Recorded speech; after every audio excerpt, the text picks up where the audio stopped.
Berapa banyak dari kita yang akhir-akhir ini ngikutin berita-berita yang sedang terjadi? Biasanya kalau berita tuh identik dengan bapak-bapak ya? Enggak juga. Ya kan? Berapa banyak di sini yang suka nonton-nonton YouTube? Suka nonton televisi? Suka nonton TikTok?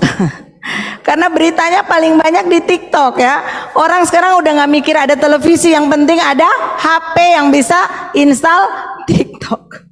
Aku nggak dibayar nih untuk publikasiin, tapi itu kenyataan ya. Hari-hari ini semua gampang kita dapatin, informasi gampang, betul?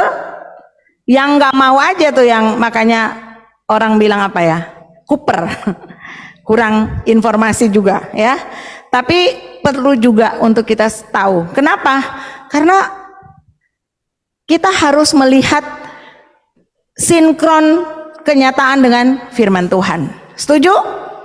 Firman Tuhan itu bukan sebuah buku yang isinya rumusan tata cara hidup kudus, cara hidup berkemenangan, tapi di situ ada juga akan ada perang, akan ada kelaparan, akan ada gempa bumi, akan ada bangsa melawan bangsa, akan ada peperangan di mana-mana, akan ada kiamat, akan ada pengangkatan, akan ada Tuhan datang menjemput umatnya, langit baru, bumi baru. Masa depan kita ada di dalam Alkitab. Percuma orang Kristen tuh nggak perlu cari ramalan. Kita punya Alkitab yang bisa meramal masa depan kita, dan itu amin ya dan pasti. Setuju ya Bapak Ibu? Nah, Indonesia ini kan menjelang pemilu ya, 2024. Kalau nggak salah bulan Februari, cepet ya. Dan masih ada gonjang-ganjing walaupun sudah muncul 3 kandidat. Ya, siapa yang kita akan pilih? Mari kita berdoa. Ya, kita hanya bisa terpukau dengan misalnya tampangkah, dengan publikasi yang memang diarahin untuk bisa punya image seperti itukah, ya, sengaja menggiring opini untuk kepentingan sesuatu sebuah golongankah? Kita terbatas, kita bisa ditipu. Setuju ya? Kita nggak tahu apa yang sebenarnya, hanya Tuhan yang tahu apa yang ada dalam hati manusia. Karena itu kita doain aja, nggak usah demo-demo, nggak usah berpihak. Kita doain Tuhan supaya Indonesia aman, pemilu berjalan dengan baik, Tuhan munculkan orang-orang yang takut akan Tuhan. Tuhan munculkan pemimpin yang Tuhan tahu itu yang terbaik. Siapa yang paling bisa kita percayai dalam hidup ini? Suami, istri, anak, orang tua, semua bisa meninggalkan kita pada satu waktu. Betul Pak Markus? Tapi Tuhan itu tidak akan pernah meninggalkan kita. Percaya nggak? Kalau nggak percaya, nanti Bapak Ibu akan ngalamin sampai akhirnya Bapak Ibu bisa buktikan. Jadi lebih baik bilang percaya aja, supaya nggak usah ngalamin dulu, karena itu memang betul ya dan amin. Amin ya, bahwa Tuhan kita tuh Tuhan yang bisa dipercaya. Di luar negeri heboh, perang. Kadang-kadang jengkel juga kalau dibaca. Bisa muter balik ya. Ini yang punya rumah siapa? Dikasih tinggal kok jadi ngusir. Tapi itu semua sudah ditulis dalam Alkitab. Kita sedang hidup, dengar saya, di momen yang paling keren. Bahkan Rasul Paulus bilang begini, saya lupa di mana, saya cari dari tadi nggak dapat. Kalau ada yang tiba-tiba dapat, saya kasih hadiah nanti. Mereka tuh ingin bisa seperti kita yang ada di saat ini. Kita sedang melihat apa? Penggenapan semua yang ditulis di Alkitab. Alkitab tuh terdiri dari ada 3 dimensi waktu di situ ya. Waktu kemarin, cerita tentang history, sejarah. Makanya kalau ada orang yang tiba-tiba sejarahnya tuh kan, kalau sejarah tuh sesuatu yang memang sudah terjadi dan dibuktikan, terus tiba-tiba diselewengkan, sebenarnya nggak begitu, kan gila gitu ya. Yang kedua bicara tentang hari ini, masa sekarang. Makanya Alkitab tuh up to date. Anda mau pakai untuk sekarang, tetap jalan. Masa akan datang, sekarang kita buktikan. Kita bisa buktikan. Makanya kita ada di masa yang sangat keren. Kita akan menjadi saksi bagaimana janji-janji Tuhan digenapi dalam hidup kita. Ada amin? Kalau Anda pernah dibilang kamu akan diberkati, mau kapan? Sekarang waktunya. Kalau udah kiamat, udah selesai, ngapain diberkati? Saat ini, raih janji-janji Tuhan. Percayakan hidupmu sama Tuhan. Dan bilang, Tuhan, aku mau mengalami janji-janjimu di dalam hidupku. Amin. Coba bersemangat sedikit. Saya sudah sangat bersemangat ini Bapak Ibu. Amin ya.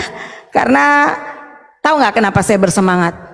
Karena saya tuh sedang ngomong tentang sebuah pribadi yang bisa dipercaya, janjinya itu ya dan amin. Bahkan sebentar lagi kita akan ngomong hal-hal yang semua yang ditulis di Alkitab itu mulai digenapi satu demi satu. Kita nggak perlu khawatir, kita tahu cerita akhirnya. Coba kalau Anda nonton film apa? Superman atau apa? Spiderman? Di awalnya pasti digebukin. Pasti pemenang itu pasti kayaknya kalah dulu ya, atau kungfu. Nanti terakhir baru geng langsung rainbow muncul. Biasanya begitu kan? Kita tahu akhir cerita ini karena ada Alkitab yang menulisnya. Wow, ya. Jadi nggak perlu galau, nggak perlu marah-marah. Nggak perlu. Saya kemarin terpancing juga, ada yang kasih berita, saya bilang sorry, emangnya ibu tahu keadaan di sana kayak gitu? Ibu memang lihat, karena caranya tuh udah hati-hati Bu, jangan sampai fitnah. Udah, kita nggak usah berpihak, mari kita berdoa. Tidak ada yang terjadi dalam hidup kita dengan kebetulan. Saya mau dengar amin. Tidak ada yang terjadi dalam hidup kita dengan kebetulan. Anda lagi memble, Anda lagi jengkel, Anda lagi sakit, Anda lagi whatever, Anda punya keadaan, itu pasti terjadi karena diizinkan Tuhan. Kejadian 6 ayat 13, berfirmanlah Allah kepada Nuh, aku telah memutuskan untuk mengakhiri hidup segala makhluk, sebab bumi telah penuh dengan kekerasan oleh mereka. Jadi aku akan memusnahkan mereka bersama-sama dengan bumi. Ini salah satu alasan akhirnya air bah itu terjadi. Dan dikatakan begini, Matius 24 ayat 37, sebab sebagaimana halnya zaman Nuh, demikian pula halnya kelak pada kedatangan anak manusia. Berarti akan ada kekerasan, akan ada peperangan, akan ada penyesatan, akan ada siksaan. Di ayat 38 dari Matius 24 ayat 37 tadi, sebab sebagaimana mereka pada zaman sebelum air bah itu makan dan minum, kawin dan mengawinkan, sampai kepada hari Nuh masuk ke dalam bahtera, lanjut, dan mereka tidak tahu akan sesuatu sebelum air bah itu datang dan melenyapkan mereka semua.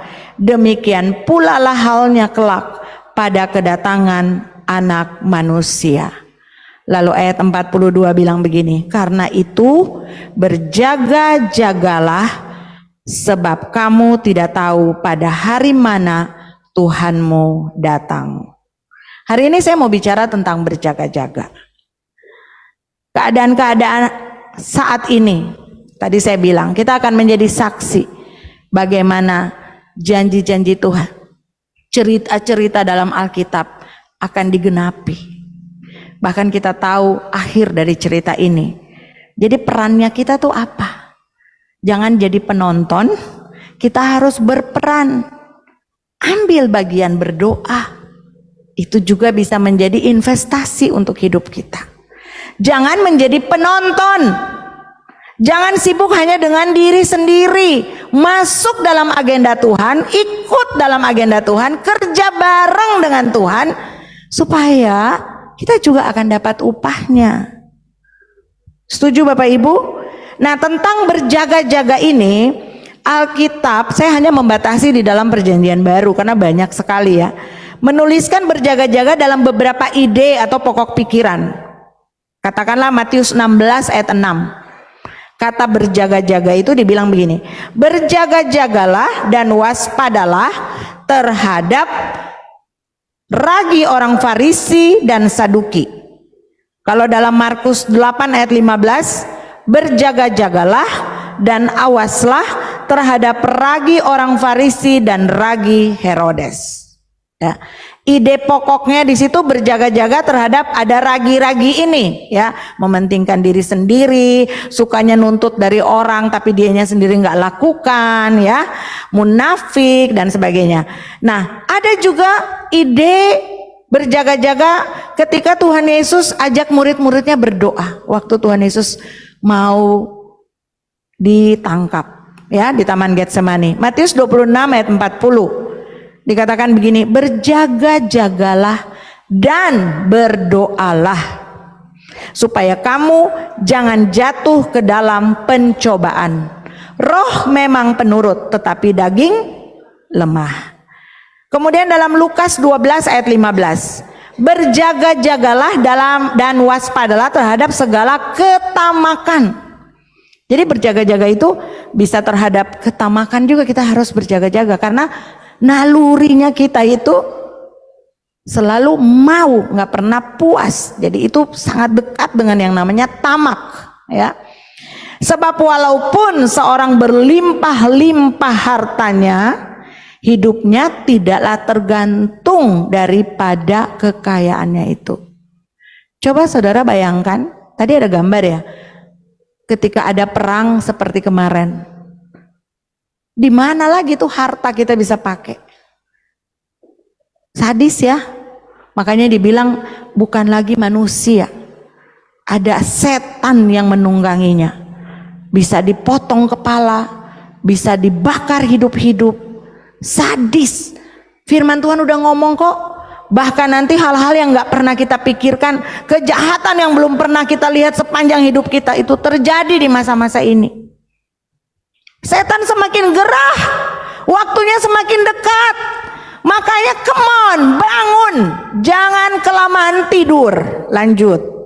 Berjaga-jaga di dalam Lukas 12 ayat 15 tentang ketamakan. Kita boleh cari uang, kita perlu uang untuk hidup, tapi jangan menghabiskan seluruh waktu yang Tuhan kasih sampai lupa sama Tuhan. 1 Petrus 5 ayat 8, sadarlah dan berjaga-jagalah. Lawanmu si iblis berjalan berkeliling sama seperti singa yang mengaum-ngaum. Iblis tuh nggak pernah ada capeknya. Hal positif di iblis itu dia selalu setia menunggu kesempatan. Dia nggak akan berhenti sebelum tercapai misinya. Kita kadang-kadang berhenti, kita udah aku lagi males doa nih hari ini, aku istirahat dulu deh. Iblis tuh nggak ada, dia nggak ada capeknya untuk mencapai sasaran, menghancurkan kita orang percaya. Jadi jangan sampai iblis lebih hebat dari kita, kita harus lebih hebat dari iblis. Karena kenapa? Ada Tuhan yang bersama kita, ya. Berjaga-jaga karena kita tidak tahu kapan kedatangan Tuhan. Nah, itu yang ingin saya bagi pagi hari ini. Coba kita lihat di dalam Markus 13 ayat 33 sampai 37.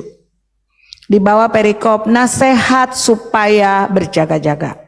Hati-hatilah dan berjaga-jagalah, sebab kamu tidak tahu bila manakah waktunya tiba. Dan halnya sama seperti seorang yang bepergian yang meninggalkan rumahnya dan menyerahkan tanggung jawab kepada hamba-hambanya masing-masing dengan tugasnya, dan memerintahkan penunggu pintu supaya berjaga-jaga. Ayat 35, karena itu berjaga-jagalah, sebab kamu tidak tahu bila manakah tuan rumah itu pulang, menjelang malam atau tengah malam atau larut malam atau pagi-pagi buta, supaya kalau ia tiba-tiba datang, jangan kamu didapatinya sedang tidur. Apa yang kukatakan kepada kamu, kukatakan kepada semua orang, berjaga-jagalah. Apa arti kata berjaga-jaga? Menurut KBBI, tidak tidur semalam suntuk. Siapa di sini yang suka begadang? Masalahnya kadang-kadang begadangnya tuh tidak ada gunanya. Ya, ada lagu kan, begadang jangan begadang kalau tiada.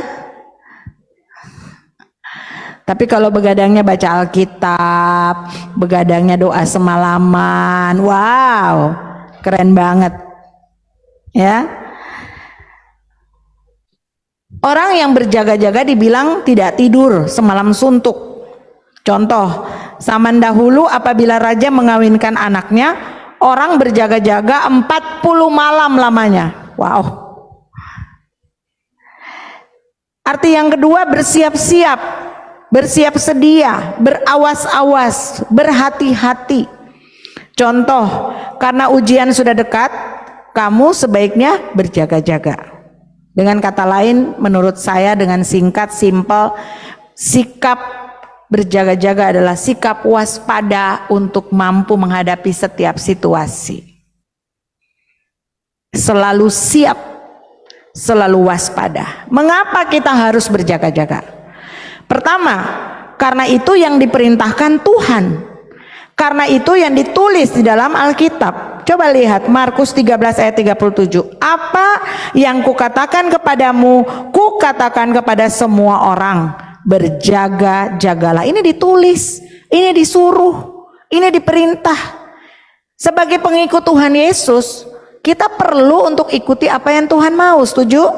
Kita harus lakukan apa yang menurut Tuhan. Itu arahankah, itu petunjukkah, itu masukankah? Lakukan. Lakukan saja. Jangan, kadang-kadang kita mungkin nggak perlu mengerti.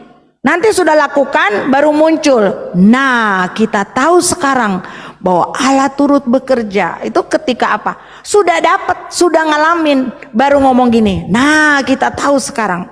Aku baru tahu nih setelah aku alami. Jadi kalau ikut Tuhan, ikut saja. Tuhan suruh A saja. Nggak usah bilang kenapa? Kenapa harus ini? Ya. Karena kita tidak bisa tahu apa yang Tuhan tahu, dan apa yang Tuhan tahu pasti terbaik untuk kita. Saya baca Mazmur itu ya. Sekarang kan saya lagi hafal sudah Mazmur 114. Itu Daud itu dia gila banget. Perintah itu, dan saya coba, Tuhan aku mau dong hidupin ini. Bagaimana menyukai yang namanya perintah. Sementara kadang-kadang kalau kita udah tahu nih bakalan disuruh, kita pergi cepet-cepet jangan kelihatan. Kalau di kantor nih, itu Ibu Yoma mau datang, pasti dia nanti suruh saya, enggak di sini enggak. Di sini anaknya baik-baik semua. Tapi itu contoh gitu ya, pasti nanti aku disuruh nih, ngumpet aja gitu. Kadang-kadang kita nggak mau diperintah.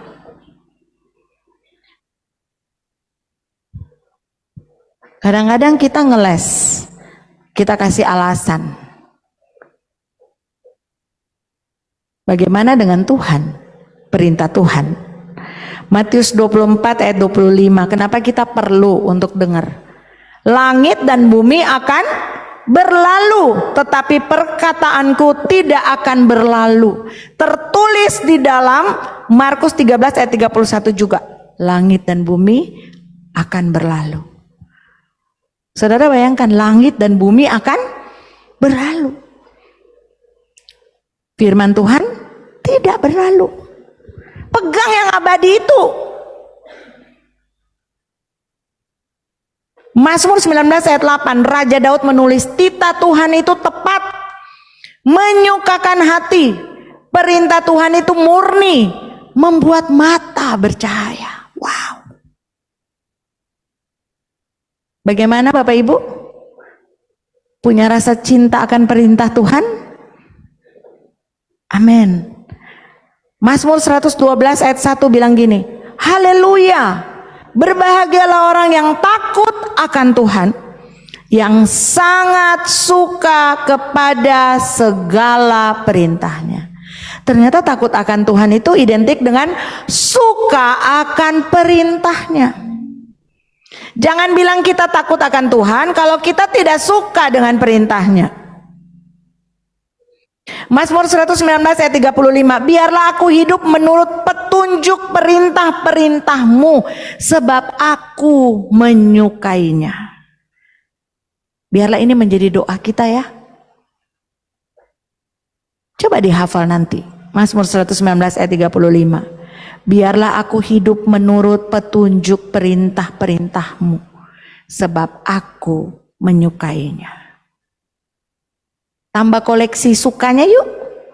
Kalau sukanya tas, sukanya sepatu, sukanya cowok, sukanya cewek, sukanya makan, sukanya mobil, tambah lagi sukanya perintah Tuhan.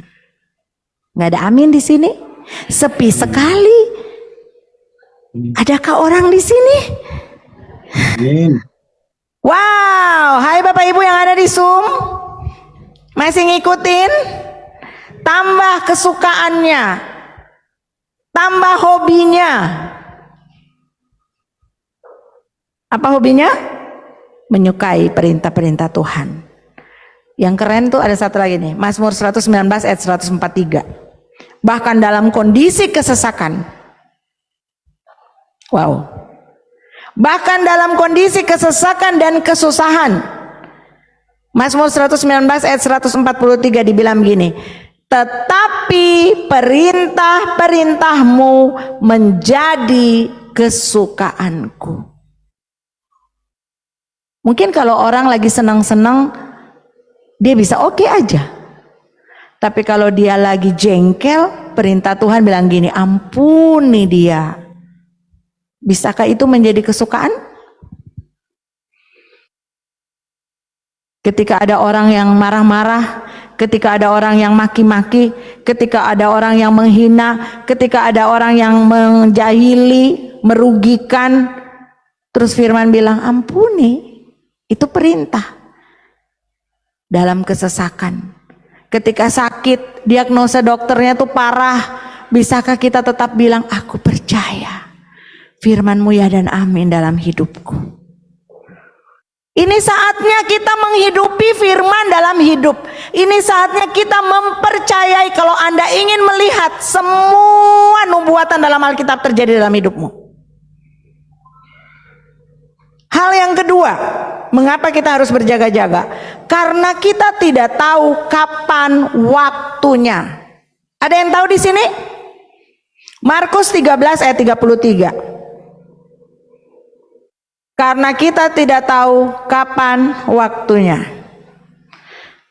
Hati-hatilah dan berjaga-jagalah, sebab kamu tidak tahu bila mana waktunya tiba. Bahkan dikatakan di dalam ayat 32, tentang hari atau saat itu tidak seorang pun yang tahu. Malaikat-malaikat di sorga tidak, dan anak pun tidak, hanya Bapa saja. Itu juga ditulis dalam Matius 24 ayat 36. Keadaan ketidaktahuan ini diilustrasikan seperti seorang yang bepergian. Mari kita lihat lagi ulang bacaan tadi ya. Seorang yang bepergian, lalu apa yang dia lakukan? Dia meninggalkan rumahnya, dia menyerahkan tanggung jawab kepada hamba-hambanya. Di dalam Markus 13 ayat 34. Ada yang dikasih tugas, ada yang disuruh jaga pintu. Perumpamaan ini juga ditulis di dalam Matius 25 ayat 14 dan Lukas 13 ayat 36 sampai 38. Sebenarnya saya pengen coba dibuka karena ada beberapa yang lebih jelas di ayat-ayat yang lain itu. Perumpamaan ini menggambarkan kita yang sedang menantikan kedatangan Tuhan harus dalam posisi terus terjaga. Mengapa harus seperti ini?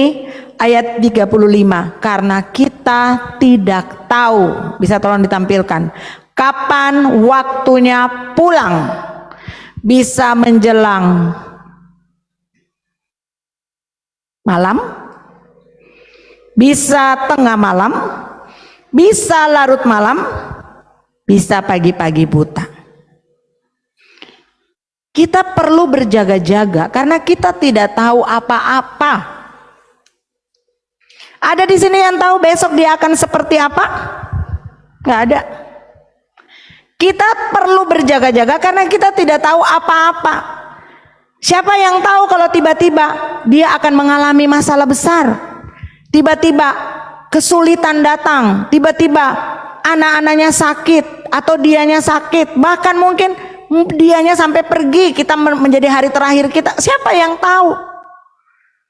Atau rapture, siapa yang tahu kapan pengangkatan itu? Kita tidak ada yang tahu. Karena itu kita perlu berjaga-jaga. Amin. Bapak Ibu, tadi saya bilang gini, kita nih lagi ada di masa yang sangat keren, ya. Momen-momen di mana kita akan melihat bagaimana satu demi satu terjadi gitu. Janji-janji, nubuatan-nubuatan itu terjadi. Coba jangan sekarang kita lihat diri kita. Kalau kita ada di masa itu, terus apa yang kita lakukan? Apa? Karena di situ dibilang bahwa ini waktu yang semakin dekat. Hari Tuhan semakin dekat. Bekerjalah selama masih siang. Akan tiba waktunya tidak ada lagi yang bisa bekerja.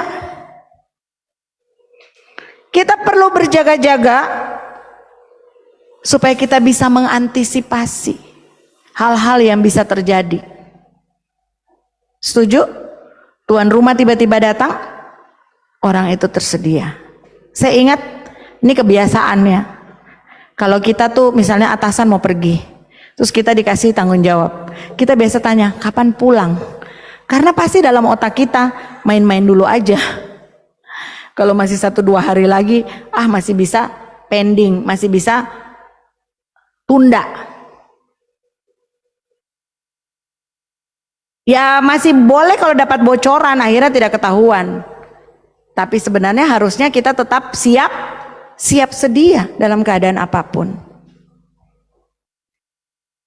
Apa yang harus kita lakukan supaya kita bisa berjaga-jaga? Mengapa kita harus berjaga-jaga? Tadi saya bilang, yang pertama karena itu yang disuruh Tuhan.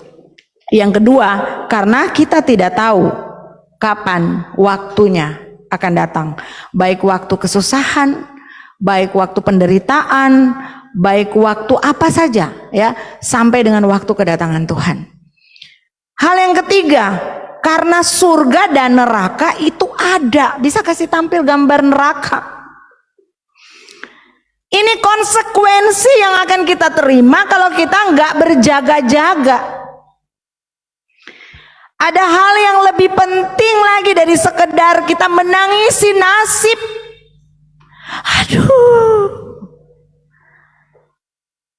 Ada neraka itu yes, ada surga itu yes, bukan cerita dongeng. Ada konsekuensi yang kita akan terima ketika kita tidak berjaga-jaga. Matius 24 ayat 13, tetapi orang yang bertahan sampai pada kesudahannya akan selamat. Di ayat 21 dibilang gini, sebab pada masa itu akan terjadi siksaan yang dahsyat seperti yang belum pernah terjadi sejak awal dunia sampai sekarang dan tidak akan terjadi lagi. Ada di sini yang mau ke neraka?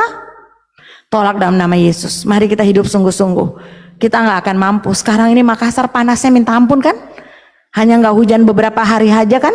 Kita udah rasanya gimana gitu. Gak bisa dibandingkan dengan neraka, dan itu kekal selama-lamanya. Dan itu memang tidak diciptakan untuk saudara dan saya. Kenapa? Karena ada poin keempatnya. Karena Tuhan tidak ingin ada yang binasa. Karena Tuhan mengasihi kita. Yohanes 3 ayat 16, karena begitu besar kasih Allah akan dunia ini, sehingga ia mengaruniakan anaknya yang tunggal, supaya setiap orang yang percaya kepadanya, ini bukan tempat kita, neraka bukan tempat kita. Ayo percaya sama Tuhan dengan sungguh-sungguh hati. Ayo lakukan tindakan berjaga-jaga untuk menghadapi berbagai macam masalah-masalah kehidupan. Kalau kita nggak ingin berakhir di sana, jangan main-main. Jangan sok-sok bahwa aku masih muda, masih lama. Kita bisa terjadi apa saja, karena itu mari berjaga-jaga.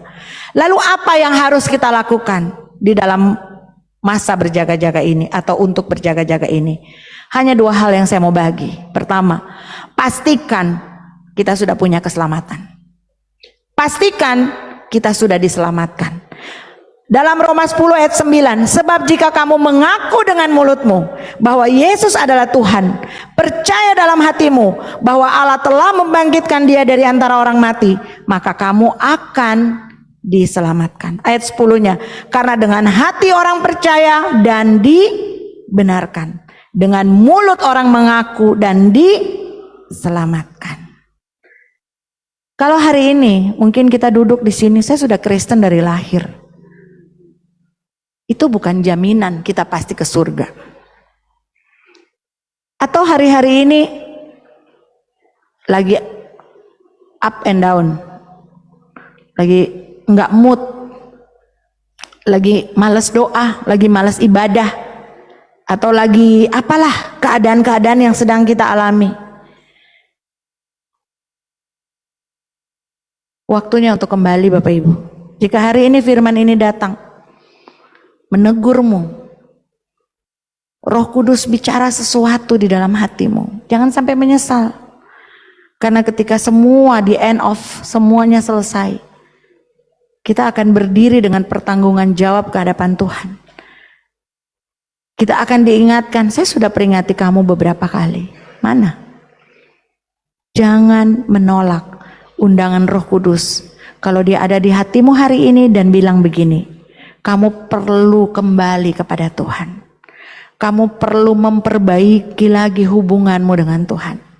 Kamu harus merespon kembali. Ingat Bapak Ibu, Matius 7 ayat 21 dibilang begini, bukan setiap orang yang berseru, Tuhan, Tuhan.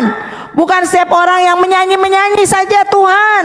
Bukan setiap orang yang khotbah-khotbah saja Tuhan. Bukan setiap orang yang ke gereja saja, yang memakai jubah Kristen saja Tuhan, Tuhan. Bukan. Tapi dibilang apa? Yang melakukan kehendak Bapakku di surga. Itu yang masuk ke dalam surga. Semua kita nggak ada yang kebal. Kita rawan, kita bisa jatuh ke dalam dosa kapan saja. Kita lihat sesuatu yang salah saja timbul dalam pikiran, dalam hati, udah ada kebencian, itu udah berdosa. Kita lihat perempuan cantik, kita mengingininya dia, kita sudah berdosa. Kita lihat orang yang menjengkelkan, kita pengen bunuh dia, kita benci aja, kita udah bunuh dia. Kita ngata-ngatain orang aja, itu udah berdosa. Ini saatnya kita kembali.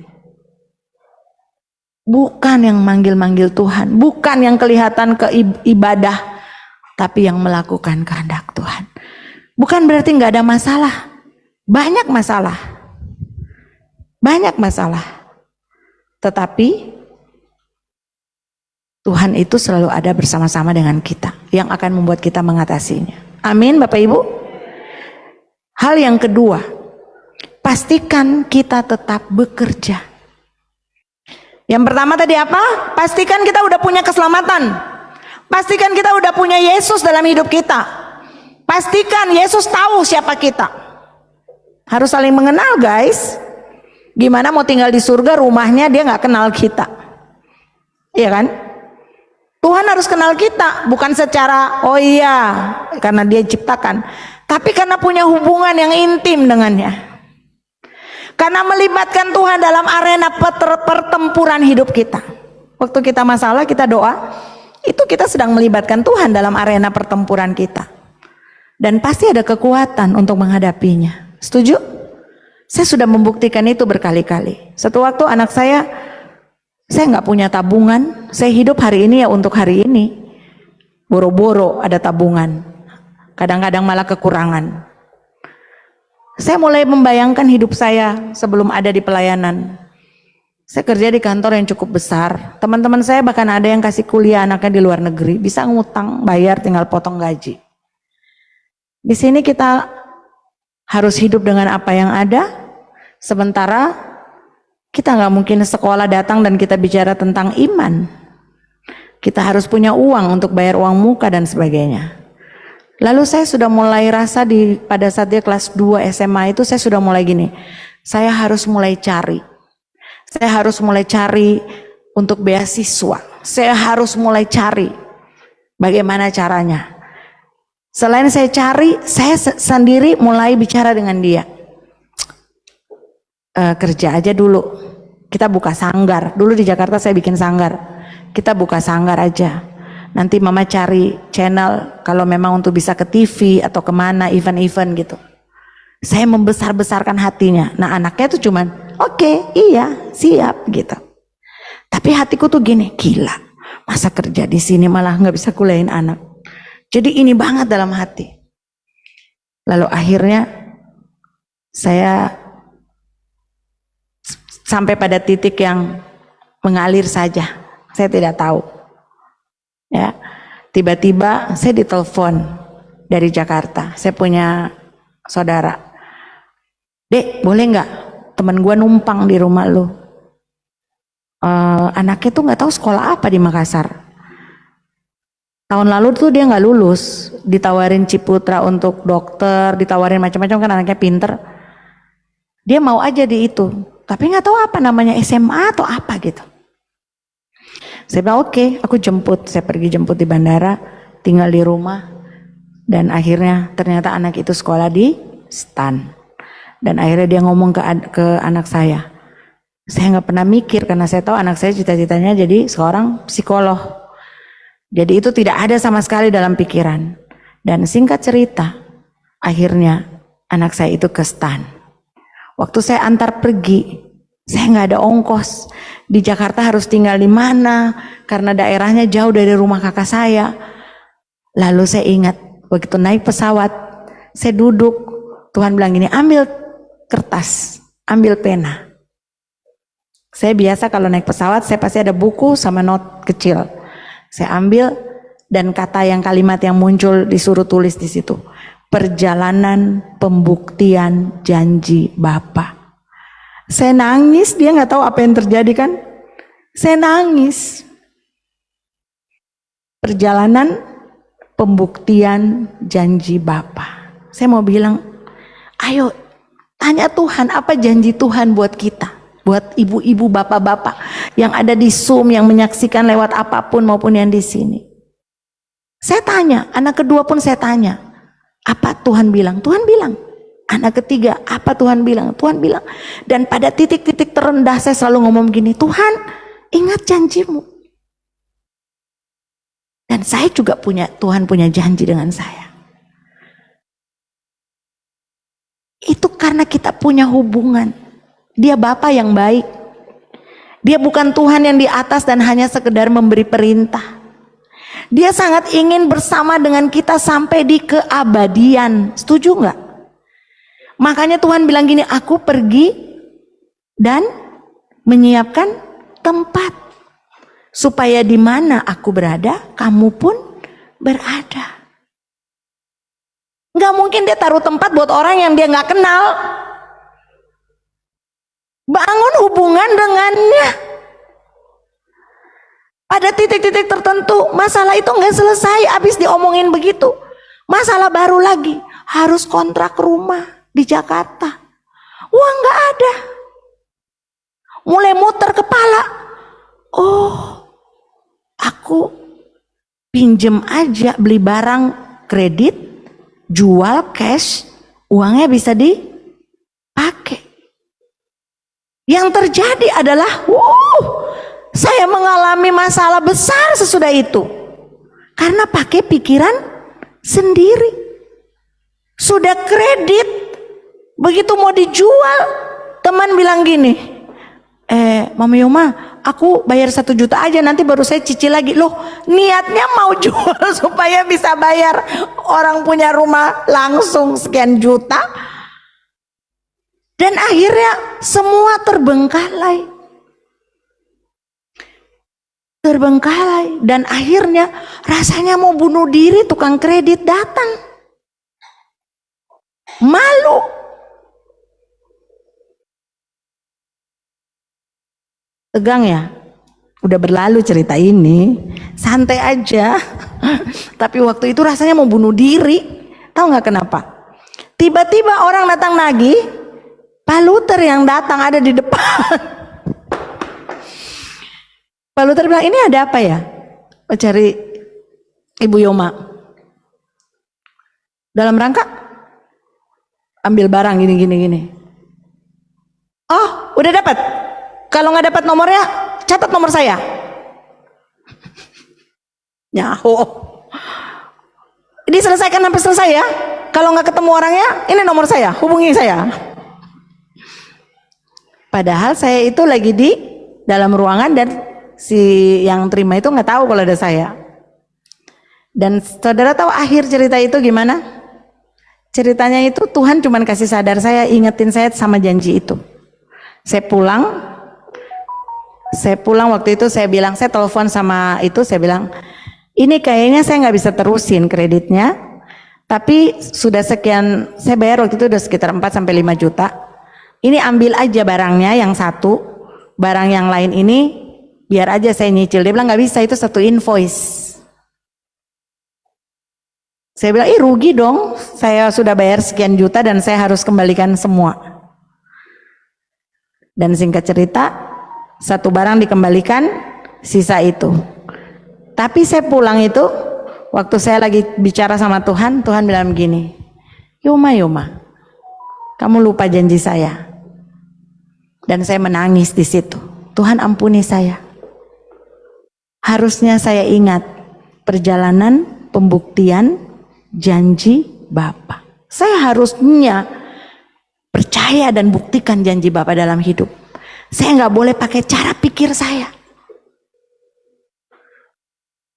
Cuman gara-gara untuk dikasih sadar itu, aku harus ngalami yang kayak gitu dan akhirnya sebentar banget selesainya. Tahu-taunya lunas saja.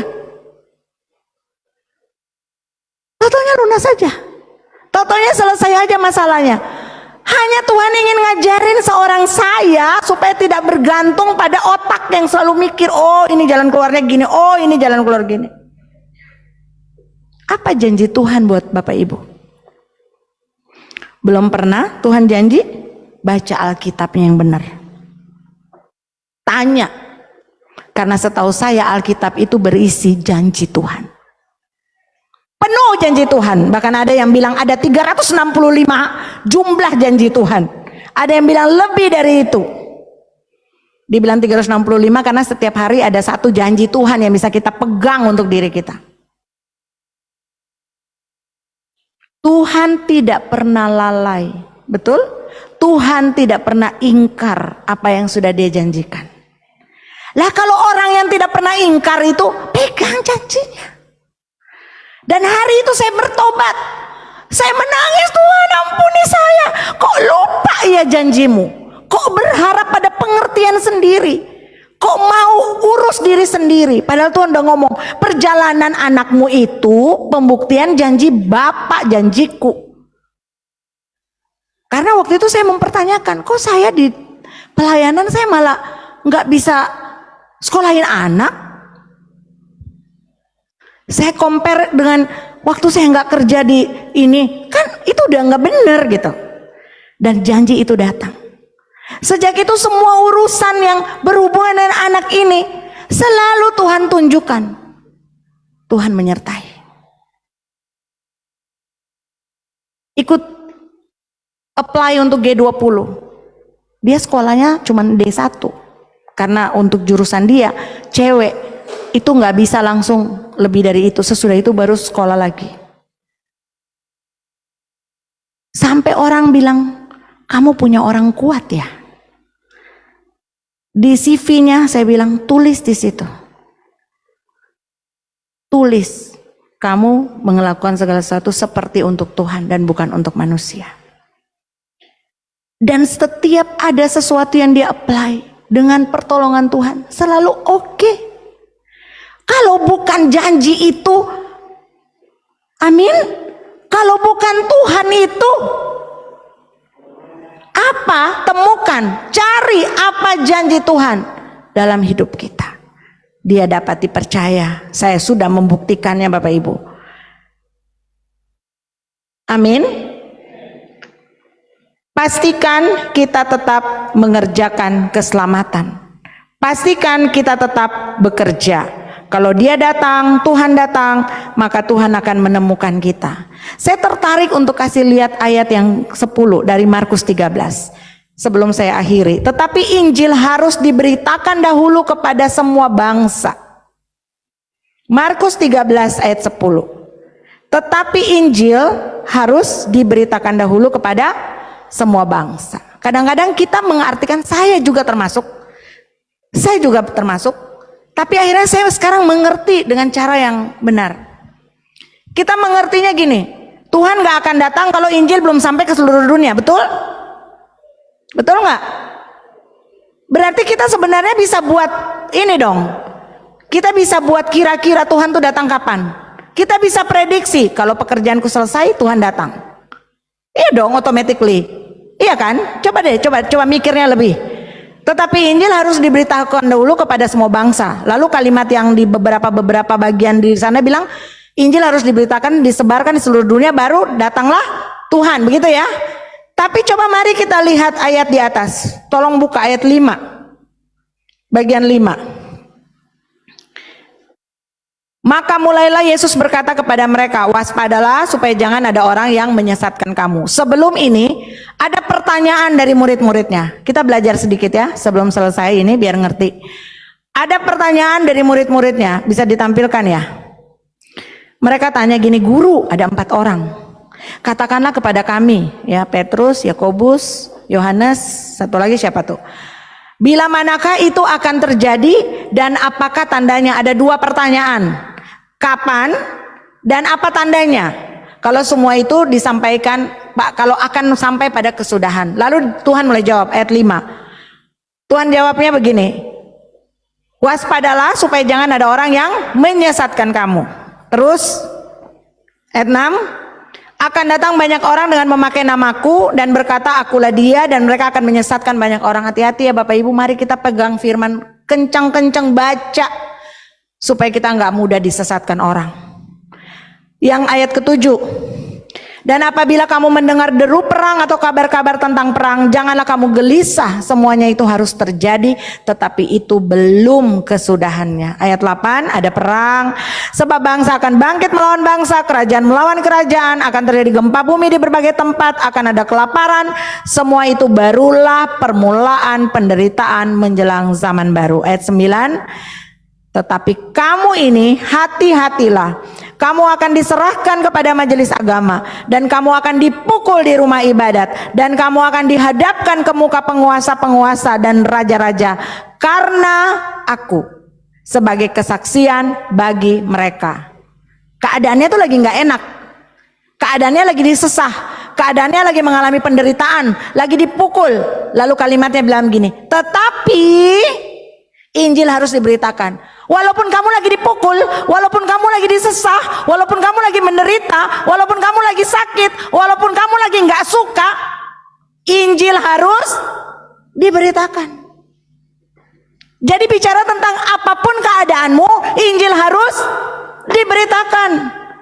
2 minggu yang lalu waktu saya bilang Paulus lagi dirantai, Paulus lagi di penjara, dia tetap menginjil, dia tetap menulis surat Filipi penuh dengan ucapan syukur.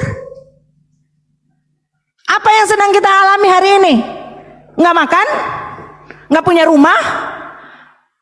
Sakit? Apa yang sedang kita alami hari ini? Firman-Nya bilang gini, tetap memberitakan Injil. Ukuran memberitakan Injil bukan tergantung apa yang sedang kita alami, tapi itu sebuah perintah yang harus kita kerjakan. 2 hal yang harus, mari saya minta tim musik maju ke depan. 2 hal yang harus kita lakukan untuk berjaga-jaga. Yang pertama, kita pastikan kita udah diselamatkan. Amin. Kita pastikan kita sudah terima Tuhan Yesus sebagai Tuhan dan Juru Selamat pribadi. Yang kedua, kita pastikan kita tetap bekerja. Pastikan kita tetap bekerja.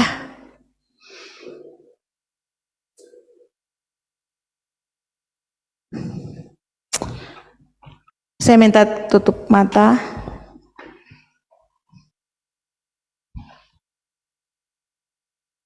Coba semua tutup mata. Saya mau renungkan, Bapak Ibu renungkan firman ini.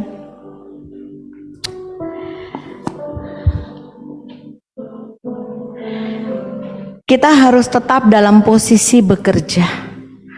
Bekerja melakukan amanat agung. bekerja melakukan perintah Tuhan, bekerja mempersiapkan diri, supaya jika tiba waktunya, ia tidak mendapati kita sedang tidur, ia tidak mendapati kita sedang main-main, supaya jika tiba waktunya, ia tidak mendapati kita sedang bobo-boboan, kita sedang acuh tak acuh, kita sedang masa bodoh. Tapi kita tetap bekerja, kita tetap bekerja. Zaman sekarang, berjagalah, lihat dunia bergelora, kedengaran sini sana banyak kabar menggemparkan. Berlindunglah pada sabda. Sekali lagi, zaman sekarang, zaman sekarang, berjagalah, berjagalah, lihat dunia bergelora, kedengaran sini sana banyak kabar menggemparkan. Berlindunglah dalam sabda Allah. Jika selama ini Bapak Ibu, kita semua mungkin saja hidup ini kita menjalaninya seenaknya kita. Kita punya program hidup kita sendiri. Kita suka-suka hati. Kita tidak punya waktu dengan Tuhan. Kita tidak punya komunikasi dengan Tuhan. Saya mau bilang, jangan sampai menyesal Bapak Ibu. Jangan sampai menyesal. Jika itu Bapak Ibu dan Bapak Ibu ingin kembali kepada Tuhan, merekomit kembali komitmen di hadapan Tuhan, taruh tangan kanan di dada. Saya akan berdoa buat Bapak Ibu. Atau Bapak Ibu yang baik juga yang menyaksikan di Zoom, di YouTube, di Facebook, dan juga yang ada di sini. Kalau Bapak Ibu belum yakin, aku nih akan mati kemana? Apakah aku akan ke surga? Ataukah aku nih akan di mana? Kalau keyakinan itu belum ada, saya ingin selesai ibadah ini, Bapak Ibu sudah punya keyakinan, sudah punya kepastian kalau kita adalah milik Tuhan Yesus. Taruh tangan kanan di dada dan saya juga akan berdoa buat Bapak Ibu. Mari semua bangkit berdiri. Terima kasih Bapa. Kami tidak mau Engkau datang mendapati kami tanpa baju putih, tanpa kekudusan, tanpa hidup yang benar. Kami mau bersiap untuk-Mu Tuhan. Kami mau bersiap untuk-Mu Tuhan.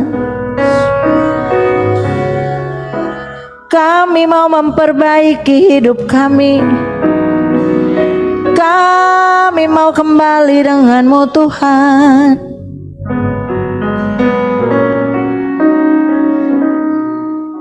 Kami mau mengikuti arahan-Mu Bapa. Kami mau masuk dalam agenda hidup-Mu Tuhan.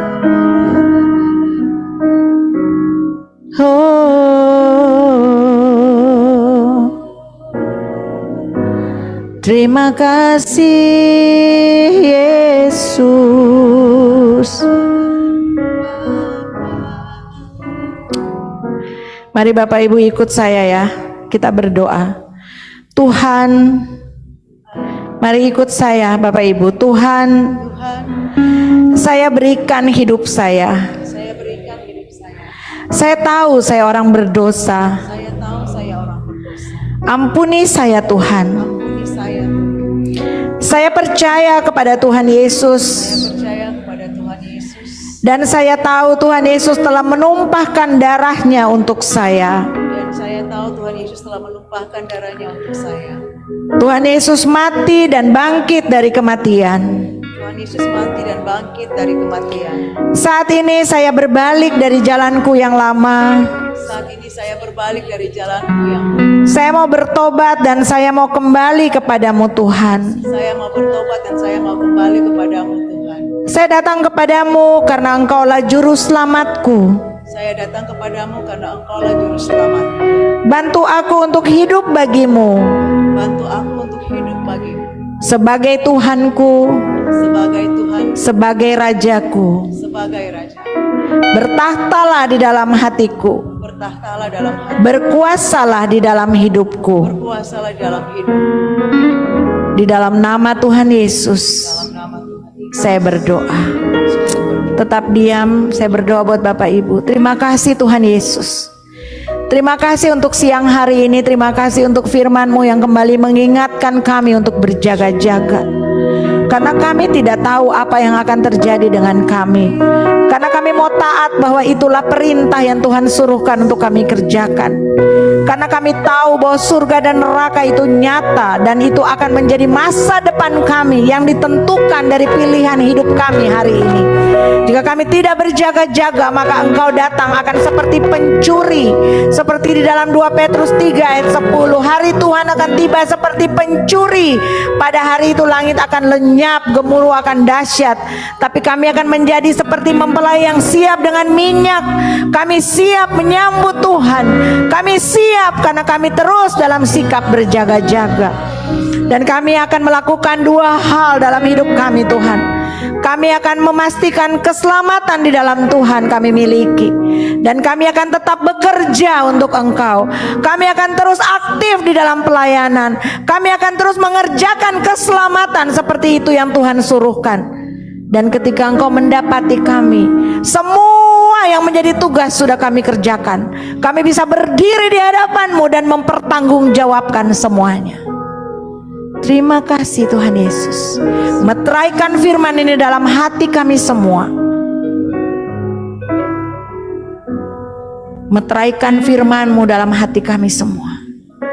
Di dalam nama Tuhan Yesus. Haleluya. Sama-sama katakan amin. Bapak Ibu, kita akan mempersiapkan diri untuk perjamuan. Silahkan yang bertugas, Bapak Ibu boleh duduk.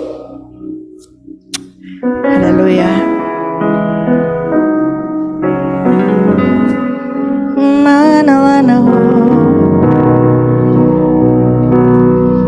Bapak Ibu, kita akan doa dulu. Tuhan Yesus, Engkau layakkan semua Bapak Ibu yang akan membagikan tubuh dan darah Tuhan.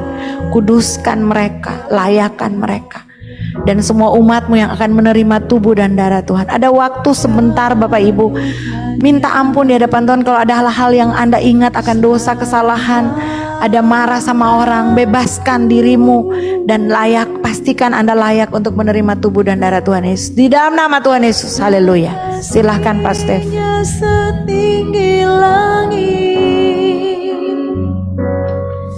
kasih setia Allah pada kita.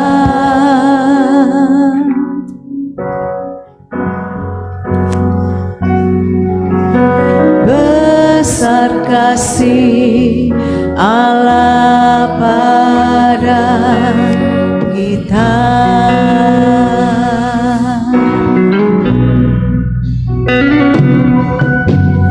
Ingat kasih-Nya,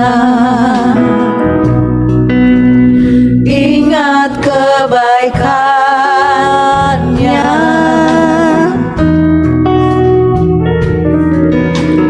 dan anugerah-Nya. Selamatkanku,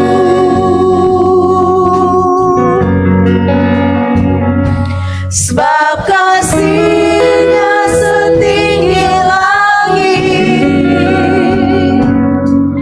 kasih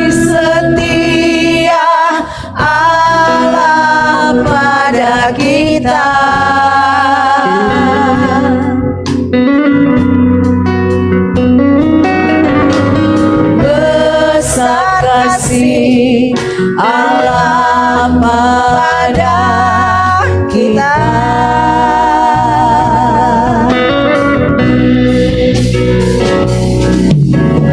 Ku takkan lupa kasih-Nya.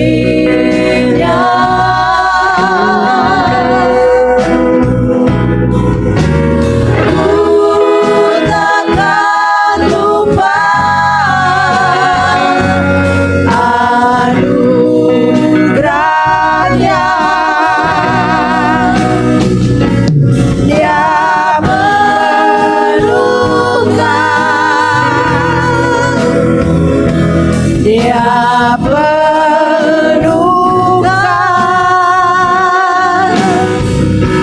Dia puaskan hasratku.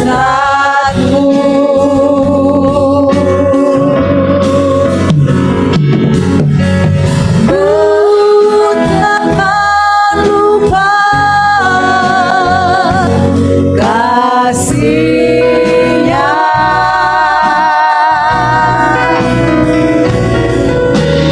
Ku takkan lupa. Mari bangkit berdiri Bapak Ibu. Raya.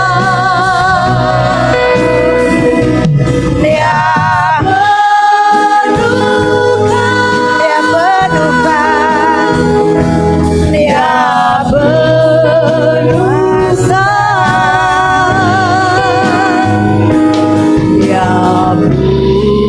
puaskan hasratku.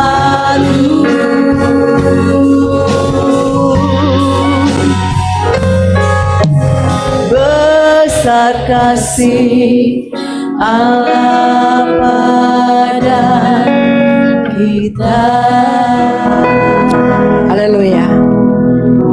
Bapak Ibu yang ada di Zoom sudah siapkan perjamuan maupun yang Facebook YouTube kalau mau. Sebab apa yang telah kuteruskan kepadamu telah aku terima dari Tuhan, yaitu bahwa Tuhan Yesus pada malam waktu Ia diserahkan mengambil roti. Mari kita angkat roti kita di tangan kanan melewati kepala. Dan sesudah itu Ia mengucap syukur atasnya, Ia memecah-mecahkannya dan berkata, inilah tubuhku yang diserahkan bagi kamu. Perbuatlah ini menjadi peringatan akan aku. Bukankah roti yang ada di tangan Bapak Ibu saya adalah lambang tubuh Tuhan Yesus? Amin. Makanlah dengan penuh iman. Amin. Dalam nama Yesus.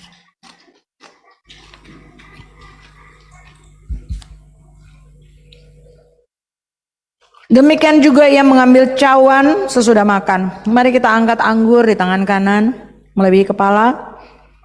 Cawan ini adalah perjanjian baru yang dimeteraikan oleh darahku. Perbuatlah ini setiap kali kamu meminumnya menjadi peringatan akan aku. Bukankah cawan yang ada di tangan kita adalah lambang darah Tuhan Yesus yang sudah dicurahkan bagi kita, yang mendatangkan kesembuhan, mendatangkan pemulihan, mendatangkan sukacita, dijauhkan dari segala mara bahaya yang selalu ada bagi kita. Amin. Minumlah dalam nama Tuhan Yesus.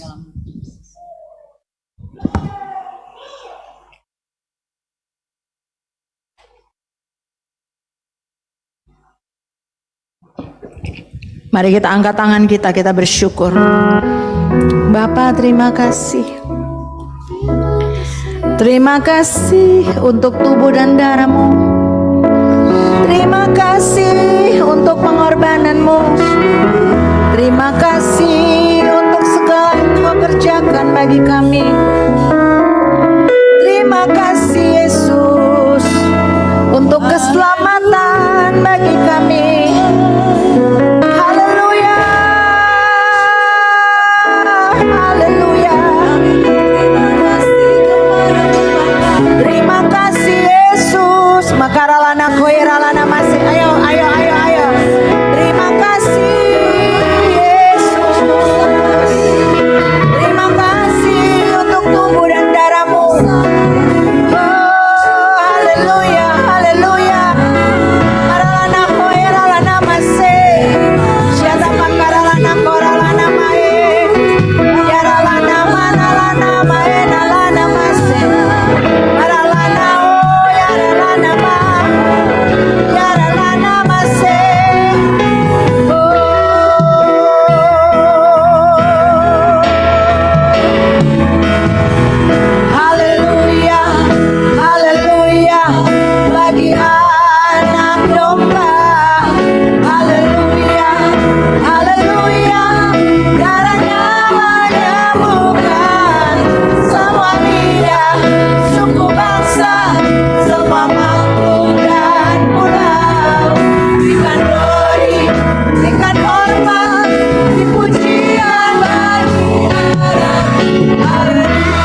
Kita akan mengembalikan perpuluhan setiap minggu pertama.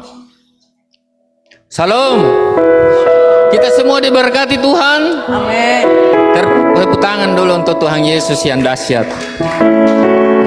Mari kita masuk dalam doa. Segala pujian, hormat dan kemuliaan kami kembalikan kepadamu ya Bapa. Pada siang ini kami telah mendengar kebenaran firman-Mu. Biarlah menjadi rema kehidupan kami ya Tuhan. Berkatilah juga pendeta Ibu Yoma ya Tuhan. Biar Kau berkati keluarganya Tuhan, Kau berkatilah juga dalam pelayanan Tuhan. Biar Kau pakai tanda-tanda heran, dahsyat ke Tuhan. Biar Yoma tetap dalam perlindungan juga daripada Tuhan. Berkatilah juga ya Tuhan, yang melalui onsite ke Tuhan, Facebook, YouTube ke Tuhan.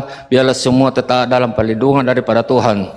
Rasa cinta kami kepada Yesus, kami akan mengembalikan perpuluhan milik Tuhan. Biarlah dipakai ini untuk pelebaran kerajaan-Mu. Di dalam nama Tuhan Yesus kami berdoa.